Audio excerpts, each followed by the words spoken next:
Alors nous sommes le mercredi 22 mars 2017, nous sommes de retour à la Seine-sur-Mer, chez quelqu'un à côté de moi, j'ai lui demandé de se présenter, bonjour. Bonjour Nathalie Biquet, présidente du bassin de génie océanique FIRST. Justement, c'est à ce titre que vous nous recevez ici. On va d'abord décrire cet endroit particulier. Aujourd'hui, nous sommes à Brégaillon, dans la zone portuaire sécurisée, et nous sommes dans le bassin de génie océanique, qui est un grand bâtiment qui a été construit par Boala, qui a été inauguré en 98, sur une proposition du ministre de la Recherche en 1984, pour venir compenser la fermeture des chantiers. Donc c'est un projet d'État qui a été financé à hauteur par l'État, la région, le département, la Chambre de commerce, la ville de la Seine, la ville de Toulon et même Ifremer. J'espère que j'en ai oublié personne. Et aujourd'hui, le département est majoritaire au conseil d'administration de ce bassin. Justement, rappelez-moi le titre que vous avez, qui nous vaut d'ailleurs la présence ici et puis ce que vous faites là. Ça vous intéresse au fait ? Écoutez, oui, c'est pour ça que je suis là. En fait, effectivement, en tant que conseiller départemental, on m'a proposé de prendre la présidence de ce bassin, situé à la Seine-sur-Mer. Bien sûr, c'est un outil de recherche, puisqu'on fait ici les essais pour des projets qui vont voir le jour, qui sont souvent de l'offshore. Ici, on réalise des maquettes et on les met en situation de houle et de courant pour voir comment les structures vont réagir une fois en mer. C'est un établissement qui reçoit, à travers la société Océanide, un certain nombre d'entreprises internationales. Donc, on vient du monde entier ici pour faire ces essais, souvent des groupements d'ailleurs d'entreprises. Autant on a eu une période où c'était sur le offshore pétrolier. Aujourd'hui, on s'oriente sur le offshore éolien.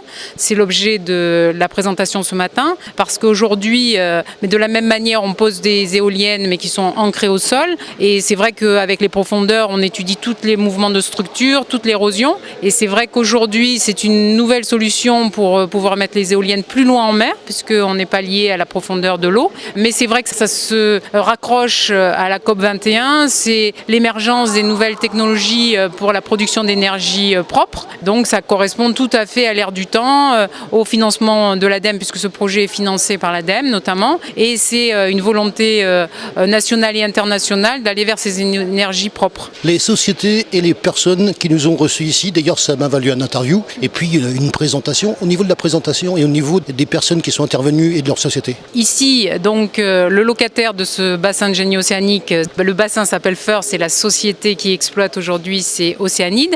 François Pétrier est son directeur.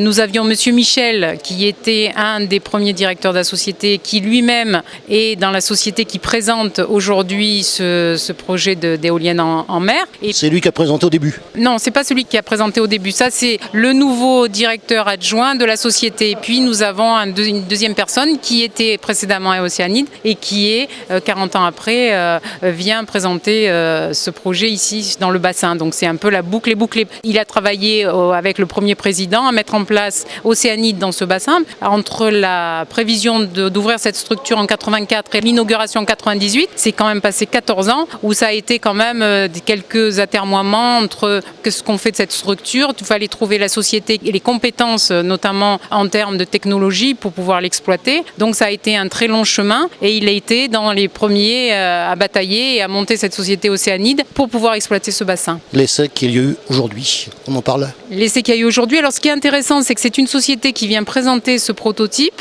et qui a invité elle-même d'autres entreprises qui sont dans le même secteur. Il faut savoir qu'il y a une semaine à Marseille, il y a eu des rencontres qui étaient sur l'offshore en mer et c'est vrai que c'est assez étonnant de voir qu'aujourd'hui c'est sur des nouvelles technologies, donc production d'énergie propre, mais surtout qu'ils ont refusé du monde tellement il y a d'aujourd'hui d'entreprises qui sont sur le secteur. Et c'est un peu à l'image de ce qui se passe aujourd'hui, c'est une entreprise qui invite à faire une démonstration, mais qui invite aussi d'autres entreprises, en fait, parce qu'il y a une espèce de réseau qui se met en place et chacun a besoin de bénéficier des recherches des autres. Alors des fois c'est assez amusant parce qu'on a des espèces d'essais top secrets ou secret défense, parce qu'il y en a qui financent, d'autres qui financent pas, etc. sur des projets assez pointus, donc on n'a pas accès. Et là aujourd'hui, c'était ouvert à la presse, donc on a profité de ça pour avoir un vrai éclairage sur ce qui se passe à la Seine-sur-Mer, quelque chose qui est extrêmement porteur, extrêmement positif, de convergence sur des entreprises qui ont des technologies de pointe.